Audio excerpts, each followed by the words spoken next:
السلام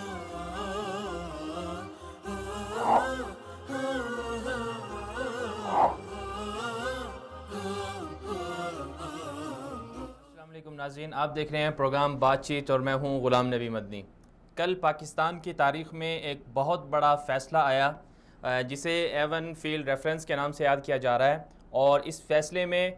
پاکستان میں 3 مرتبہ وزیر اعظم رہنے والے میاں نواز شریف صاحب کو سزا دی گئی، اور اس کے ساتھ ان کے صاحبزادی اور ان کے بیٹوں اور ان کے داماد کیپٹن صفدر کو بھی سزا دی گئی۔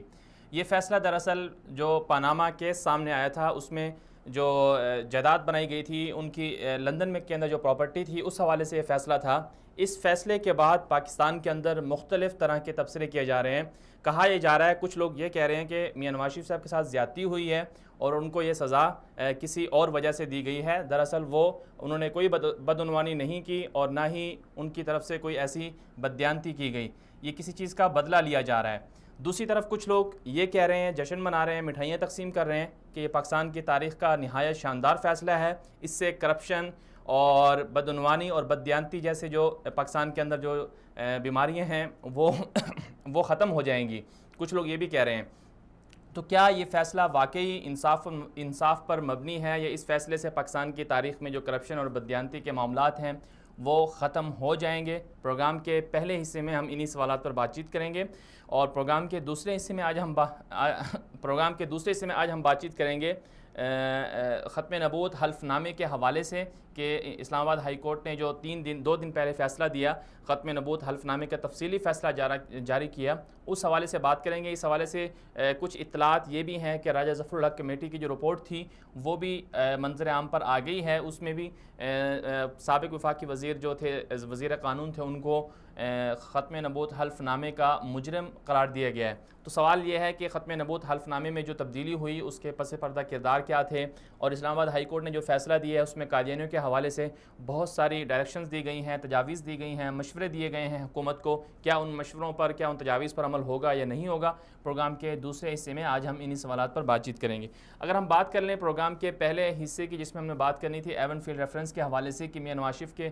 اوپر جو الزامات تھے کہ انہوں نے پراپرٹی جو ہے لندن میں وہ جو بنائی تھی اس کو وہ ڈکلیئر نہیں کر سکے کہ ان کے پاس آمدنی کہاں سے آئی، کہاں سے پیسے آئے جس سے انہوں نے یہ خریدا ہے۔ تو اگر ہم اس پہ بات کر لیں تو جو یہ معاملہ تھا، جو کیس تھا، تقریباً یہ 9.5 ماہ سے زائد کا عرصہ یہ کیس چلتا رہا عدالت کے اندر، اور اسی کیس کے اوپر جو ہے میاں نواز شریف صاحب کو نااہل بھی قرار دیا گیا، وزیر اعظم کے عہدے سے وہ ان کو نااہل قرار دیا گیا، اور پھر پارٹی صدارت سے بھی ان کو نااہل قرار دیا گیا، اور اس کے بعد کی جو صورتحال ہے، لگ بھگ 80 سے زائد کی جو وہ ہیں 80 سے زائد جو پیشیاں ہیں میاں نواز شریف صاحب نے اور ان کی بیٹی نے تقریباً وہ بھگتی ہیں۔ تو اس کے بعد جو ہے یہ فیصلہ ہوا ہے پاکستان کی تاریخ میں۔ تو اس فیصلے سے پاکستان کی سیاست پر کیا اثر پڑے گا، اور پاکستان جو خود میاں نواز شریف صاحب کی سیاست ہے کیا وہ ختم ہو جائے گی، اور اس سے کیا پاکستان میں کرپشن ختم ہو جائے گی؟ تو اس حوالے سے اگر دیکھا جائے تو کچھ لوگ یہ کہہ رہے ہیں کہ یہ دراصل میاں نواز شریف صاحب کے ساتھ زیادتی ہے، وہ کچھ کر رہے تھے، بیوروکریسی کہہ لیں، اسٹیبلشمنٹ کہہ لیں، ان کے ساتھ جو ان کے اختلافات تھے اس وجہ سے انہیں جو ہے نا یہ سزا دی جا رہی ہے۔ لیکن اگر غور کیا جائے تو حقیقت یہی ہے جو فیصلے میں لکھا آیا ہے، اس میں یہی کہا گیا ہے کہ میاں نواز شریف جو اپنی ان کی پراپرٹی تھی اس کو ثابت نہیں کر سکے کہ اس کے لیے انہوں نے پیسے کہاں سے لیے ہیں اور کیسے انہوں نے یہ پراپرٹی حاصل کی، اس حوالے سے وہ ثابت نہیں کر سکے۔ کچھ لوگ یہ بھی کہہ رہے ہیں کہ فیصلے کے اندر یہ لکھا ہوا ہے کہ کرپشن ثابت نہیں ہوئی، تو کرپشن ثابت نہیں ہوئی، لیکن اس کے علاوہ اس کے مد مقابل میں اگر دیکھا جائے تو وہ خود بھی اس بات کو ثابت نہیں کر سکے کہ انہوں نے یہ جائیداد کہاں سے بنائی ہے۔ اور ظاہر سی بات ہے آج کی دنیا میں اس بات کو ضرور دیکھا جاتا ہے، ہر جگہ یہ قانون ہے کہ اگر آپ کی اثاثے جو ہے انکم سے زائد ہوں، آپ کی آمدنی سے زائد آپ کے پاس اثاثے ہوں، تو ظاہر سی بات ہے اس کو آپ کو ڈکلیئر کرنا ہوتا ہے۔ اگر آپ ڈکلیئر نہیں کر سکتے تو ظاہر ہے پھر آپ کے اوپر بدعنوانی اور کرپشن آپ کو کہا جائے گا، کرپشن کے الزامات بھی آپ کے اوپر لگیں گے۔ تو اب کچھ طبقہ پاکستان کے اندر ایسا آ گیا ہے، ایسا بھی ہے جو یہ کہہ رہا ہے کہ باقی بھی تو پاکستان کے اندر لٹیرے ہیں، چور ہیں، کرپشن کرنے والے لوگ ہیں، ان پر ہاتھ کیوں نہیں ڈالا گیا؟ اور ٹائمنگ جو ہے وہ بھی یہ کہہ رہی ہے کہ اس سے میاں نواز شریف صاحب کو بدلہ لیا جا رہا ہے۔ تو ان لوگوں کو یہ اس بات پہ غور کرنا چاہیے کہ جب ایک مثال شروع ہو گئی ہے، ایک اچھی روایت پڑ گئی ہے، شروعات ہو گئی ہیں، اگر میاں نواز شریف صاحب کے اوپر یہ ثابت ہو گیا ہے کہ انہوں نے کرپشن کی ہے یا بدعنوانی ان کے اوپر ثابت ہو گئی ہے، تو ظاہر سی بات ہے ایک مثال ہمارے پاس آ گئی ہے۔ اب رہ گیا یہ مسئلہ کہ باقی جو ہیں لوگ ڈاکٹر عاصم، شرجیل میمن اور اس طرح زرداری کے جتنے بھی حلیف ہیں ان کے اوپر کیوں نہیں یہ معاملہ ہو رہا؟ تو ظاہر سی بات ہے اس حوالے سے بھی ہم سب کو مل کر کمپین چلانی چاہیے، پورے پاکستان کو کمپین چلانی چاہیے، پورے پاکستان کو کمپین چلانی چاہیے۔ اگر ایسا نہیں ہوگا تو اگر ہم یہ کہتے رہیں گے کہ چونکہ ان کے ساتھ زیادتی ہوئی ہے تو اس سے دوسروں کو فائدہ ہوگا، بلکہ ہمیں یہ چاہیے کہ ہم یہ کہیں کہ ہمارے پاس ایک مثال آ گئی ہے۔ دیکھیں میاں نواز شریف صاحب کے اوپر الزام تھا، تو ان کے جو اوپر جو الزام تھا اس حوالے سے جو فیصلہ آ گیا، اس فیصلے کو ہم ایک مثال کے طور پر پیش کریں اور سامنے رکھ کر ہم یہ کہیں کہ دراصل دیکھیں یہ ہمارے پاس مثال ہے، لہٰذا اب دوسرے جو لوگ ہیں جن کے اوپر کرپشن کے الزامات ہیں یا قانون توڑنے کے الزامات ہیں یا اور مختلف طرح کے الزامات ہیں ان کو بھی سزا دی جائے۔ تو اگر ہم یہی ڈیفینڈ کرتے رہیں گے کہ چونکہ میاں نواز شریف سے زیادتی ہوئی ہے تو باقیوں کو کیوں نہیں باقیوں کو سزا نہیں دی گئی، تو صرف ان کو کیوں دی گئی ہے، لہٰذا یہ صرف اور صرف زیادتی ہے، ظلم ہے، اگر ہم یہ بات کرتے رہیں گے تو اس طرح پھر پاکستان کا مقدمہ کمزور ہوگا۔ ہمیں سیاسی جماعتوں کو یا اپنے سیاسی شخصیات کو مد نظر نہیں رکھنا چاہیے، بلکہ ہمیں پاکستان کے مفادات کو مد نظر رکھنا چاہیے۔ پاکستان کے مفادات کہاں ڈیمیج ہو رہے ہیں، پاکستان کے مفادات کو کہاں نقصان پہنچ رہا ہے، پاکستان کے مفادات کس طرح سے متاثر ہو رہے ہیں، ہمیں ان چیزوں پر غور کرنا چاہیے۔ ہمیں شخصیات اور پارٹیوں کو نہیں دیکھنا چاہیے۔ جو بھی بندہ پاکستان کے مفادات کو نقصان پہنچائے یا پاکستان کی عوام کو یا پاکستان کی قوم کو نقصان پہنچائے، ظاہر سی بات ہے ہمیں اس چیز کو دیکھنا ہوگا، اور ایسے جو بھی عناصر ہوں گے ہمیں ان کے خلاف کھڑا ہونا ہوگا، بغیر کسی سیاسی تفریق کے، بغیر کسی اپنے ذاتی جو ہے وہ پسند ناپسند کے۔ تو اگر ہم یہ اس طرح اگر ہم کریں گے تو اس سے ضرور پاکستان کے اندر کرپشن بھی ختم ہو جائے گی، اور اس سے ضرور پاکستان کے اندر جو ہے وہ جو بدعنوانی کے معاملات ہیں وہ بھی ختم ہو جائیں گے۔ اور اسی طرح کچھ لوگ یہ بھی کہہ رہے ہیں کہ چونکہ جو مذہبی طبقات ہیں وہ طبقے کے لوگ ہیں وہ یہ کہہ رہے ہیں کہ دراصل میاں نواز شریف صاحب نے کچھ دینی معاملات میں ایسے کام کیے تھے جس کی وجہ سے انہیں یہ اللہ کی طرف سے ایک طرح کی سزا دی جا رہی ہے۔ اس حوالے سے لوگ یہ کہہ رہے ہیں کہ ختم نبوت حلف نامے میں جو تبدیلی ہوئی، جو پچھلے سال 2 اکتوبر کو یہ معاملہ 22 ستمبر کو سب سے پہلے سامنے آیا، تو اس حوالے سے کچھ لوگ یہ کہہ رہے ہیں کہ چونکہ انہوں نے اس تبدیلی کے پس پردہ کرداروں کو نہیں پکڑا، اور بلکہ کچھ لوگ تو یہ کہہ رہے ہیں کہ ان کی اپنی مرضی سے ہوا، ان کے سامنے سب کچھ معاملہ تھا اور لیکن انہوں نے نہیں روکا اس وجہ سے۔ اور اسی طرح ممتاز قادری شہید کی جو پھانسی کا معاملہ ہے وہ بھی کہا جا رہا ہے کہ وہ بھی یہ شامل تھا، چونکہ انہی کے دور میں ہوا، انہوں نے قادیانیوں کو بھائی بھی کہا وغیرہ وغیرہ۔ اس طرح کے مختلف الزامات ہیں میاں نواز شریف کے اوپر کہ اس وجہ سے جو ہے انہیں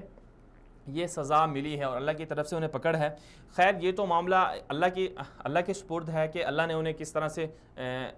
کیوں سزا دی اور واقعی ایسا ہوا ہے یا نہیں ہوا، کیونکہ ہم اس کو نہیں جان سکتے۔ لیکن اگر دیکھا جائے تو دین کے اعتبار سے، اسلام کے اعتبار سے، اسلام کے لیے، دین کے لیے، علماء کرام کے لیے اور دینی تعلیمات کو پاکستان میں نافذ یا انہیں عام کرنے کے لیے میاں نواز شریف صاحب نے اپنے 30 سالہ دور میں کیا کردار ادا کیا، تو اس حوالے سے ہمیں کوئی زیادہ اچھی پیش رفت یا کوئی زیادہ اچھے نتائج ہمیں سامنے نہیں آتے، بلکہ بہت سے لوگ تو جو مذہبی طبقے کے لوگ ہیں، علماء کرام ہیں، وہ یہ بھی کہتے رہے ہیں کہ دراصل میاں نواز شریف صاحب کے جو دور رہے ہیں مختلف دور حکومت میں، ان میں علماء کرام اور دینی طبقات کو بہت زیادہ پابندیوں کا اور سختیوں کا سامنا کرنا پڑا ہے، حتیٰ کہ بہت سے لوگ یہ بھی کہتے رہے ہیں کہ علماء کرام کو ان کے دور میں شہید بھی کیا جاتا رہا ہے۔ اسی حوالے سے ہمارے ساتھ ابھی لائن پر موجود ہیں محترم جناب احمد اویس صاحب، معروف وکیل ہیں اور قانون دان ہیں۔ السلام علیکم احمد صاحب، بہت شکریہ آپ نے وقت دیا ہمیں۔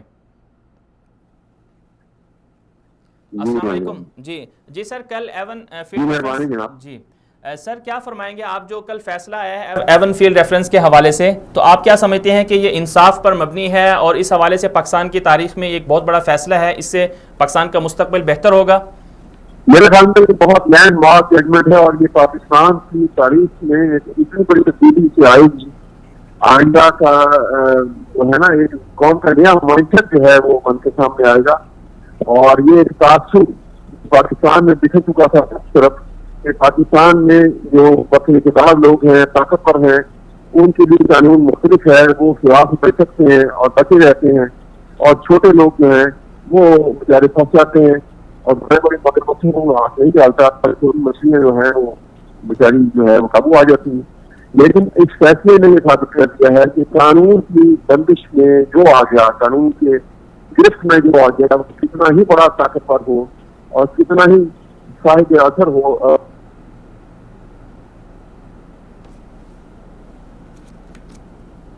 بغیر کسی اور کانسیڈریشن کے انصاف کے تقاضے جو ہے ان کے پورے کرتے فیصلے کرتے ہیں۔ یہ ایک بہت بڑی تبدیلی ہے جو ہمیں اس فیصلے کے بعد ہوتی ہوئی نظر آ رہی ہے مستقبل کے پاکستان میں. جی احمد صاحب کچھ لوگ یہ کہہ رہے ہیں کہ فیصلے کے اندر، میں آپ سے یہ کہنا چاہتا ہوں کہ جی احمد صاحب کچھ لوگ یہ کہہ رہے ہیں کہ فیصلے کے اندر یہ لکھا ہوا ہے کہ کرپشن میاں نواز شریف پہ ثابت نہیں ہوئی تو پھر ان کو سزا کسی اور وجہ سے دی گئی ہے، تو اس حوالے سے آپ کیا کہیں گے؟ یہ دیکھیے وہ میں آپ کو بتاؤں، دیکھیے دو چیزیں نا، ایک اس میں کوئی انڈیپینڈنٹ ہے کہ کسی کو آپ صرف کرپشن ایک وائٹ کالر کرائم جو ہے جب تک کہ آپ نے صرف کرپشن کی بیس پر کیس کے اوپر چلایا ہوا ہے تو وہ اس کے متعلق جو ریکوزٹ ایویڈنس ہے وہ آپ کے پاس موجود ہو، کیونکہ جب کیس عدالت میں آتا ہے نیب کی عدالت میں تو پہلا ڈسچارج کرنا ہوتا ہے جو کیس کو اسٹیبلش کرنے کے لیے اونرس کو تو نیب کے اوپر ہے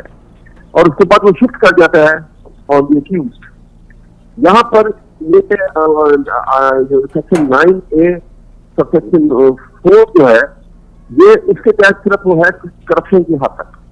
کہ اگر کرپٹ پریکٹس سے لیگل مین سے کوئی پکڑا ہے کمایا ہے کیا ہے تو وہ اسی زمرے میں اسی کی ایویڈنس سے رکھی جائے گی. لیکن اگلا ہی جو اس کی کلاز نیکسٹ ہے 5 وہ ہے کہ آپ کے پاس بیونڈ یور مینس آپ کے پاس پیسہ کہاں سے آئے گا، آپ نے یہ جو بینامی کے ٹرانزیکشن بینامی جو ہے یہ پراپرٹی جو ہے آپ کی ہے، آپ کے یہ بینامی دار ہیں جن کے نام آپ نے ٹرانسفر کی ہوئی ہے پراپرٹی، آپ سیف ہیں اس کے، آپ بیونڈ یور مینس آپ کی زندگی گزار رہے ہیں، آپ کی انکم جو ہے اس سے بہت زیادہ یہ جو آپ کے مینس ہے جن کے اندر یہ ایسا آپ نے استعمال کیا اور پراپرٹی جو آپ نے ایکوائر کی ہے بنائی ہے یہ آپ کے میجرمنٹ مین سے نہیں ہو سکتی. اس کے اندر انہوں نے اس کو سزا دی ہے نواز شریف کو، اور یہ کیونکہ ایڈمیٹڈ فیکٹ تھا کہ یہ پراپرٹی جو وہاں کی ہے یہ ایون فیلڈ کی چاروں فلیٹ جو تھے یہ 93 کے الگ ٹیکس میں ہے وہاں کی ملکیت میں آتے ہیں ان کے پوزیشن میں تھے، یہ آن ریکارڈ ہے. یہ انیشیل جو اونرس جو تھا وہ انہوں نے نیب نے یہ ڈسچارج کر دیا، پروسیکیوشن نے یہ ایڈمیٹڈ فیکٹ لے کے وہ عدالت کے سامنے لے آئے. اب اس کے بعد یہ تھا کہ یہ شفٹ کر گیا تو تمام اونرس جو ہے وہ نواز شریف کو بنا دیا اور اس کی فیملی جو تھے کہ وہ یہ بتائیں گے کہ یہ پیسہ آیا کہاں سے، یہ پیسہ جو ہے وہ منی لانڈرنگ کا تھا، کس طریقے سے ان کے پاس پیسہ آیا، یہ پراپرٹی کیسی بنی گی، پرچیز کیسے کی، اس کے لیے دونوں کے فنڈ اکٹھے ہوئے اور ان کے بچوں کی اس میں عدالت اس فیصلے کے اندر لکھا ہوا ہے کہ اس ٹائم کے اوپر ان کے بچوں کی 93 کے اندر بچوں کی عمر جو تھی وہ 20 سال 18 سال اور 17 سال، تو اتنی عمر کے بچے جو ہیں وہ کوئی بس روزگار نہیں تھے، وہ اتنی ہیوج اماؤنٹ ہے اس کی وہ کمائی اتنی بڑی تعداد جو ہے ایکوائر نہیں کر سکتی. یہ نواز شریف نے اصل میں یہ ساری جو ہے وہ انہیں اور بنامی ٹرانزیکشن ہے شکل کے اندر وہ ان کی اولاد کے پاس ہے، یہ اصل میں یہ ہے کیونکہ ان کے بیٹوں کے انٹرویو جو ہے وہ ڈیٹیل بھی دی ہوئی ہے.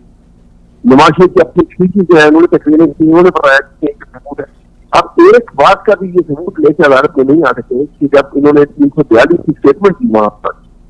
جب پروسیکیوشن کی شہادت مکمل ہو جاتی ہے تو پھر ایکیوز کا بیان دیا جاتا ہے سیکشن 342 کے تحت، وہ وداؤٹ اوتھ ہوتا ہے، وہ ایک پورا سوال نامہ ہے جس کی بنیاد ہوتی ہے وائی کیس اگینسٹ یو. اب اس کے اندر انہوں نے ایک بھی یہ بات نہیں بتائی کہ یہ جائیداد کیسے آئی، ان کی اولاد کیسے مالک بن گئی جائیداد، بالکل دونوں ایکسپانڈر ہو گئے وہ آئے نہیں. یہ ان کی بیٹی نواز شریف اور داماد وہ پیش ہوئے، کسی نے ان کا خاطر خواہ جواب نہیں کیا، کسی نے یہ نہیں کہا کہ ہم اس کا ڈیفینس پٹ اپ کریں گے اپنے دفاع کے اندر. تو ایسے حالات میں یہ سزا جو ہے ان کو بالکل صحیح سزا ہوئی ہے اور یہ سزا کی مستحق ہے. جی احمد صاحب کچھ لوگ یہ بھی کہہ رہے ہیں کہ چونکہ یہ صرف یہ کسی چیز کا بدلہ لیا جا رہا ہے، لیکن وہ کہہ رہے ہیں کہ بہت سارے لوگ اور بھی تو ہیں جن پر کرپشن کے الزامات ہیں، جو پیناما کیس تھا اس کے اندر بھی ان کے نام ہیں، ان کے خلاف کیوں نہیں یہ عدالتیں فیصلہ کر رہی؟ تو یہ کوئی اس حوالے سے پھر کیا کرنا چاہیے، قوم کو کیا کرنا چاہیے؟ ہاں جی بڑا اچھا سوال آپ نے کیا. لیکن آپ کو بتاتا ہوں بات یہ ہے کہ جب یہ پیناما کا کیس آیا تو کئی تھے جن کے نام اس کے اندر آتے ہیں, پاکستانیوں کی بہت ساری تعداد ہے اور بھی لوگوں کے نام ہیں اس کے اندر. لیکن اس لیے جو پٹیشن دائر کی گئی تھی ڈائریکٹ سپریم کورٹ کے اندر کہ نواز شریف کیونکہ پاکستان کے حکومت کے چیف ایگزیکٹو ہیں, پرائم منسٹر ہیں پاکستان کے, اور اتھارٹیٹیولی پورے پاکستان کے تمام جو آرگنز ہیں ان کو کنٹرول کرتے ہیں, ان کی دسترس میں ہے, لہذا کوئی ڈپارٹمنٹ جو ہے, کوئی ادارہ جو ہے وہ انڈیپینڈنٹلی ان کے خلاف کارروائی نہیں کرے گا, ان کی کنٹرول میں ہے. ایف آئی اے ہے, نیب ہے, اینٹی کرپشن ڈپارٹمنٹ ہے. اور آپ نے وہ ثبوت کے طور پر میں آپ کو ایک مثال دے دیتا ہوں کہ آپ کو یاد ہوگا جب یہ چل رہا تھا انویسٹیگیشن کے دوران میں جب پولیس سلیکشن ہوتی ہے ان کے خلاف ایویڈنس, تو ظفر حجازی صاحب اس کے ایس سی سی بی کے چیئرمین تھے, وہ پکڑے گئے فوجری کرتے ہوئے ڈاکومنٹ سے, اور وہ ڈاکومنٹ جو فوجری کر رہے تھے وہ ڈاکومنٹ کن کے لیے کر رہے تھے, نواز شریف کے لیے. کیس چلا ہے, فریاد ہے کہ وہ گرفتار ہوئے, آپ کو یہ ساری آن ریکارڈ ہے باتیں. تو یہ کیفیت بات یہ تھی کہ ہم یہ تھا کہ نواز شریف کے خلاف جو ہے ہم سپریم کورٹ میں آ رہے ہیں یہ کیس لے کر, کیونکہ یہ چیزیں ڈائریکٹو ہیں, آپ سپریم کورٹ کا فیصلہ کریں. باقی جتنے لوگ ہیں وہ ادارے جو ہیں اسٹیٹ کے اسی کام کے لیے, جی بالکل, ان کو چاہیے تھا یہ حکومت تھی ان کی جو باقیوں کو پروسیکیوٹ کرتے, باقاعدہ ان کو سخت سے سخت میکسیمم پنشمنٹ کے لیے لے کے جاتے اور ان سے ریکوری کرتے, سب کچھ لوگ تھا کرنا چاہیے تھا. یہ حکومت کا کام تھا باقی تمام لوگوں کے خلاف کارروائی کرنے کا, کیونکہ وہ ان میں سے کوئی ایسا نہیں تھا جو اپنا انفلوئنس استعمال کر سکتا گورنمنٹ کی. یہ نواز شریف جن کے پرائم منسٹر یہ انفلوئنس استعمال کر سکتے تھے, اس لیے ان کے لیے وہ ہم سپریم کورٹ میں ڈائریکٹ کانسٹیٹیوشن پٹیشن میں جانا پڑا اور گئے, اور وہاں پہ یہ سارا فیصلہ ہوا. یہ اس کے پیچھے ساری جو ہے بات ہے. یہ تو ان کی نااہلی ہے, یہ پورے 4 سال 5 سال انہوں نے اپنی حکومت سے گزارے, اور 2016 میں آپ کو یاد ہوگا کہ یہ اپریل 2016 میں یہ جو ہے پناما کا جو ہے ڈیٹیل جو ہے وہ منظر عام پہ آئی ہیں. تو 2 سال تک جو ہے انہوں نے کسی کے خلاف کوئی کارروائی نہیں کی. بالکل, ان کو چاہیے تھا کہ ان کو پروسیکیوٹ کرتے, ان کو ریکوری کرتے, اور ان کے باقاعدہ کیسز جو ہے مکمل کر کے وہ عدالتوں میں بھیجے جاتے ہیں, ان کو پروسیکیوشن جو ہے پراپر ہوتی اور ان کو سزا ہوتی ان لوگوں کو. یہ کام تو حکومت کا تھا, ایگزیکٹو کا کام تھا, یہ انہوں نے نہیں کیا. جی احمد صاحب آپ کا بہت شکریہ, آپ نے ہمیں وقت دیا, بہت قیمتی باتیں آپ نے ارشاد فرمائی, بہت شکریہ آپ کا. یہ تھے ہمارے ساتھ سینئر قانوندان احمد اویس صاحب, بہت اچھی گفتگو کر رہے تھے کہ لوگوں کا جو یہ اعتراض ہے, بہت سے لوگ یہ کہہ رہے ہیں کہ پاکستان کے اندر اور بھی تو بہت زیادہ کرپشن کرنے والے لوگ ہیں, بدعنوانی والے جن کے اوپر کیسز چل رہے ہیں, ان کو آخر عدالتیں سزائیں کیوں نہیں دیتی. اس حوالے سے انہوں نے یہی کمنٹ کیا. ان کا یہی کہنا تھا کہ دراصل یہ تو حکومت کا کام تھا کہ ان کی 5 سال حکومت رہی, جب 2016 میں یہ پاناما کیس جو سامنے آیا اس میں جو نام سامنے آئے, تو یہ حکومت کا کام تھا کہ ان کے خلاف کیس دائر کرتی, اور پاکستان کا جو بیرون ملک میں پیسہ رکھا ہوا ہے اس کو واپس لانے کے لیے کچھ نہ کچھ لائحہ عمل طے کیا جاتا, کچھ نہ کچھ اس کے لیے بھاگ دوڑ کی جاتی. لیکن ایسا نہیں ہوا, اور واقعی پوری پاکستانی قوم نے دیکھا کہ جو 2016 کے بعد کے جو معاملے تھے پاناما کیس میں جو نام تھے, چونکہ اس میں میاں نواز شریف صاحب کا خود کا بھی نام تھا, تو وہ جو حکومت تھی وہ ساری کی ساری اسی گرد گھومتی رہی کہ کس طرح سے خود کو بچایا جائے, اور جو ان کے اپنے پارٹی کے لوگ تھے ان کو کیسے اس طرح کے جو معاملات ہیں اس سے دور رکھا جائے, اس سے بچایا جائے. تو ظاہر سی بات ہے جب آپ اپنے لیے سب کچھ کریں گے, اپنے آپ کو بچانے کی کوشش کریں گے, پاکستان کو سامنے نہیں رکھیں گے, پاکستان کی قوم کے جو مفادات ہیں, تو اس کے علاوہ پھر ظاہر سی بات آج لوگ ایسی باتیں کریں گے. اسی والے سے ہمارے ساتھ ابھی لائن پر موجود ہیں محترم جناب عامر ہاشم خاکوانی صاحب, سینئر تجزیہ نگار ہیں اور صحافی ہیں. السلام علیکم عامر صاحب, بہت شکریہ آپ نے وقت دیا ہمیں. جی سر, کیا فرمائیں گے آپ جو کل فیصلہ آیا نواز شریف کے حوالے سے, ایون فیلڈ ریفرنس کے حوالے سے, تو اس حوالے سے آپ کیا کریں گے, کیا کہیں گے کہ پاکستان کی تاریخ میں اس فیصلے کے کیا اثرات مرتب ہوں گے, اور کیا مستقبل میں پاکستان کرپشن فری پاکستان بن جائے گا, بدعنوانی کرنے والے لوگوں کے گرد جو شکنجہ ہے جس طرح گھیرا تنگ ہوا ہے وہ مزید پھیلے گا, اور لوگ آئندہ کوئی بھی ایسا نہیں ہوگا جو کرپشن کرے, بدعنوانی کرے؟ دیکھیں یہ فیصلہ تو 2-3 حوالے سے بہت بڑا اور بہت ہی اہم ہے. پہلی بار پاکستان کی تاریخ میں اتنے اہم بڑے اور طاقتور سیاستدان کو کرپشن کیسز پہ باقاعدہ سزا ہوئی, اور غیر سزا بڑی اور